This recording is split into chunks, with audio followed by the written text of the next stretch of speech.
J'aimerais dire merci à Dieu et lui demander pardon.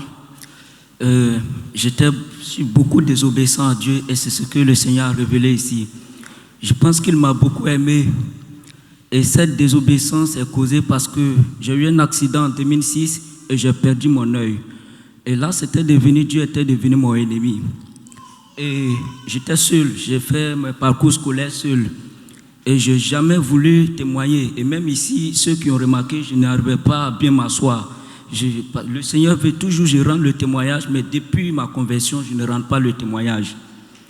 Et je lui disais, prends ma vie, parce que si tu as pris mon œil, je veux que tu prennes ma vie. Je veux que tu prennes ma vie, je veux que tu prennes ma vie. On m'a envoyé chez beaucoup d'hommes de Dieu. Je leur ai dit, non, je ne peux pas, je sais. Ça n'a pas marché.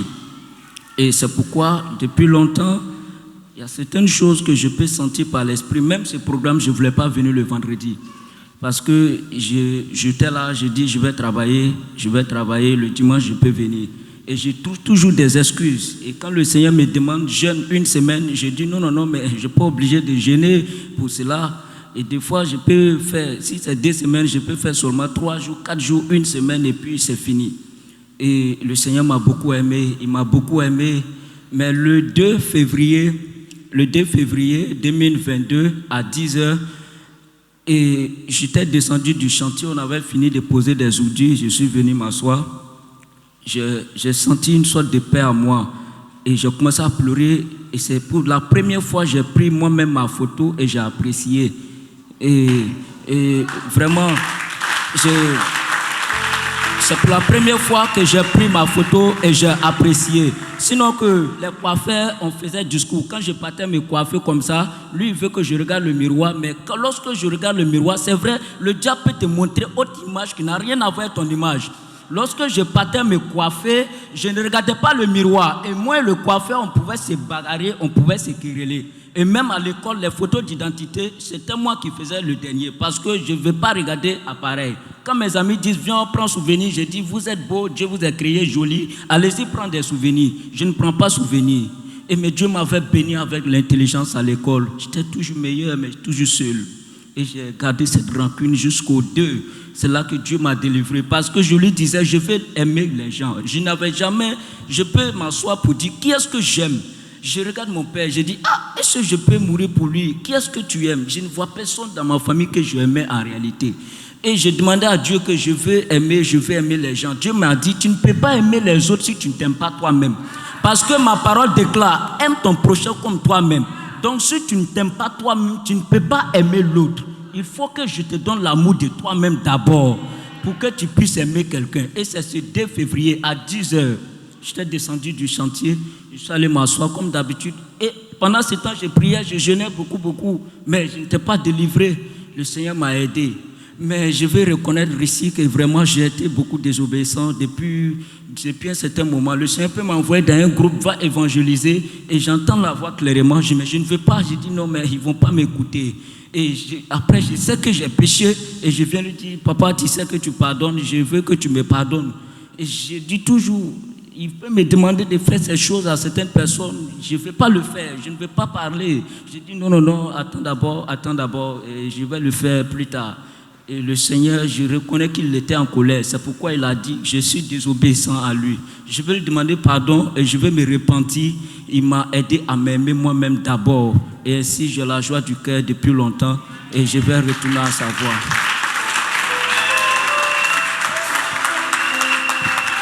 Celui qui a rendu témoignage tout à l'heure par rapport à son œil qu'il a perdu, où il est? Viens.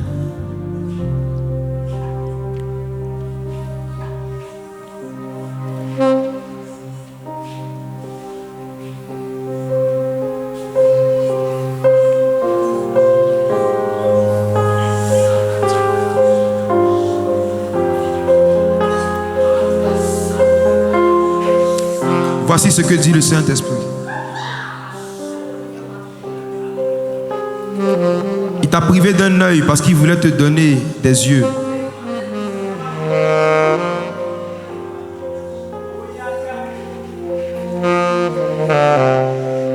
Il te donne des yeux d'aigle. Tu vas voir ce que l'œil n'a point vu.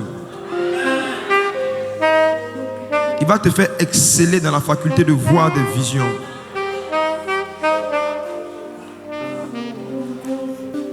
Il a fermé tes yeux sur les choses de ce monde pour ouvrir ton œil sur le monde des esprits.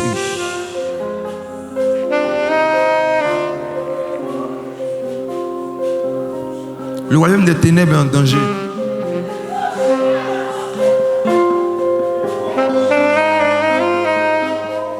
Beaucoup de féticheurs vont aller au chômage. Parce qu'il y a une armée de malades que Jésus va relâcher en Côte d'Ivoire.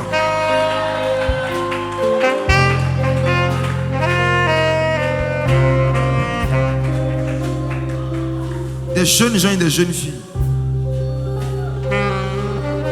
remplis du Saint-Esprit qui vont regarder les marabouts et qui vont commencer à prophétiser sur eux. Aidez les gens.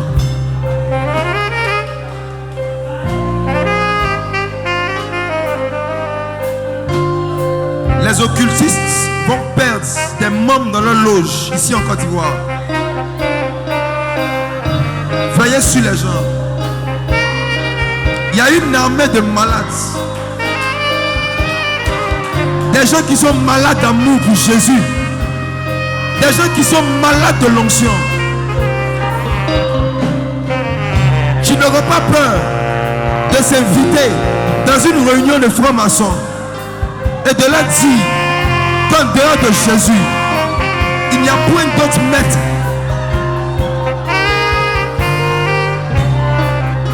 Il y a une armée de malades.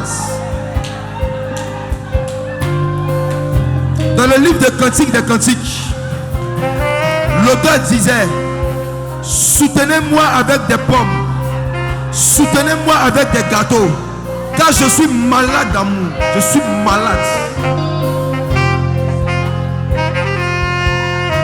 La maladie de l'onction. Pour confronter les occultistes.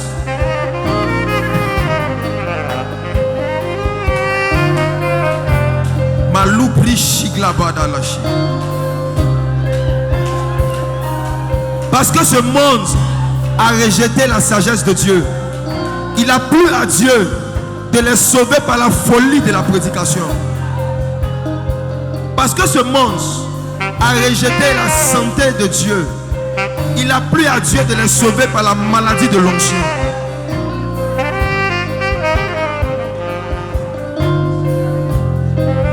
Jésus est dans la salle.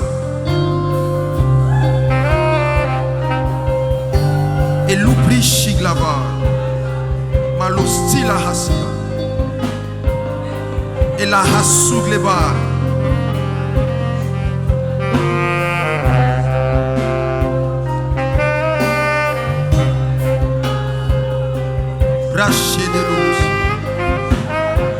Il a clos Seglahai et l'oubra sur les mains. Attendez.